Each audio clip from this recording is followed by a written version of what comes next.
Pray for the Devil, which is a 2022 uh, horror film. Is PG-13, which I did not realize or even know until I watched a review on it. But yeah, it's a PG-13 exorcism movie, and I can see, yeah, I can see why. I can see it a little bit now, because there's no over the top, over the top scenes where you have a person possessed, doing their possessed cliche stuff, generic, breaking up the bones and all that, body, bending the body to torting it different ways. You have that in here, but yeah, it's mainly set on this girl named. She's a nun. Works at this uh, exorcism school, college, you can call it, really. Um, so she's a nun there, and she sort of observes classes of exorcisms, of the rites, and she wants to become the first female exorcist. So she starts participating, and stuff happens. And I'll say this right now: it's shot fine. It's shot decently. It's nothing special. There's really no interesting camera shots, camera angles. Editing's fine. There are jump scares in this, but I didn't mind them for what they were. Some scenes I thought were a bit creepy, especially the quiet scenes. Um, the main character, Anne, who at points she was being called Annie. I was like, oh, that song. I'm like, Annie's not okay in this at all. She's going through stuff, and um, she makes friends with two other priests as well. Of course, one of them, which was cool, it didn't form into a romantic thing. It was just them as friends. I thought that was decently. It wasn't in the front row or anything like that, but it was just there. I like their chemistry. Um, I thought he was I thought the guy that played the other priest friend, I thought he was decent. Of the lead, the guy, the one character, main priest, teacher, exorcist teacher, the black guy, father or something. He played in Resident Evil, the first Resident Evil movie. He played the main leader of the team that went down to in the hive, and he's the guy that got killed with in the hallway with the lasers, which sucked. Granted, he doesn't die in this, which is funny, but he's not really given much to do except preach, and he does one exorcism scene, one. And otherwise he'll just either teach or he'll scold, and that's it. And so yeah, he's not really in it a whole lot as of a side character. He's a teacher, a mentor role, but yeah, the main thing is this girl, Anne. She wants to be a first female exorcist, and she's being denied that, but then she's given the chance, and then one point she does an unauthorized exorcism. That doesn't go too well.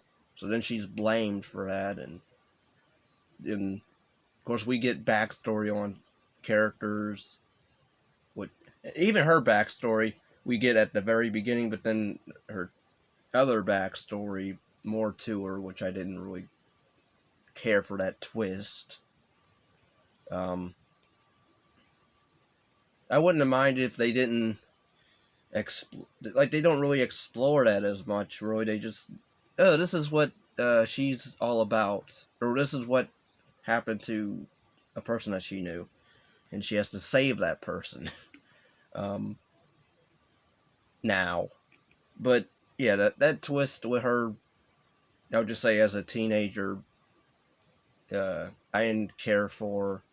I think that shouldn't have even been a thing. I was fine with her backstory of her mom being possessed, and she was going through traumatic stuff with her stuff like that. I liked that portion of it. I didn't like the whole rest of the. Oh, we have to have more tragedy in her life. And even the ending to this movie, I did not like really, because it ends kind of on a almost sad, because like you know the truth of like of a character that she's bonding with, this little girl that she bonds with and wants to save. But then like you like get the revelation between those two, but then like that Natalie girl will never know, you know, really the truth. So that was kind of whatever. But yeah, it goes into a generic possession film towards the end where the lead gets possessed and sacrifices herself, but then she saved her own self, doing her own exorcism on herself. I don't know how that works.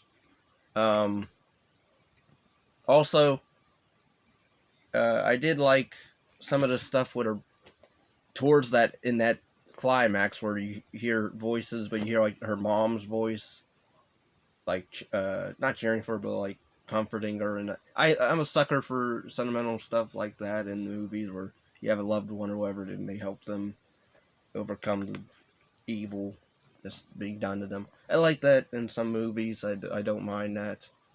Um, but the very very ending I thought was stupid because spoilers. Uh, she survives. I mean, her and one priest buddy of hers survives. The little girl survives. But like the Anne character, she leaves because they want to send her off to the Vatican, the more elite exorcist people, folks down that way. And she's sitting in a taxi, and I should have realized something stupid was going to go down. Because, like, the movie you would assume is over because she walks out, talks to the mentor, black guy, father, black guy, and then she's on her way. And it should just end it with her walking out of the college exorcism college place. But no, it ends with her being surrounded by two possibly possessed demon people. Somehow they're both possessed. I don't know how that works as well. I thought, but whatever. But yeah, it ends with her just holding across to the one guy, the one taxi driver in the car, and then it cuts to black. And it has him lunging at the camera, and then it cuts to black. And I'm like, all right, so I'm gonna assume she's gonna do battle in this taxi. I was not a fan of the ending to this. It is decent. I would say, uh, Along Came the Devil, which is a way better film, because at least that, although that does end sort of the same way, but different and decently, because it now also has a sequel that goes coincide with that first film. I don't see this getting a sequel. I don't see it making any money much. And even if it was, it was released on Halloween time, big whoop. I don't see people really going out all over heels for it. I see a lot of bad reviews on it already, but it's not a bad film. I wouldn't say it's a horrible film. I wouldn't say it's one of the worst films of the year, of last year. And there is some, I guess, social issue or commentary with shaming women, because there's like a message in this with shaming women and, oh, don't feel shamed or whatever, guilty for whatever happened to, you know. But yeah, overall, I don't mind it. I don't think I would watch it again. It didn't make me angry or anything like that. It was just, it was a fine watch. It was decent. The acting was fine. Um, so yeah, I don't really recommend it because there's other exorcism movies, better exorcism movie.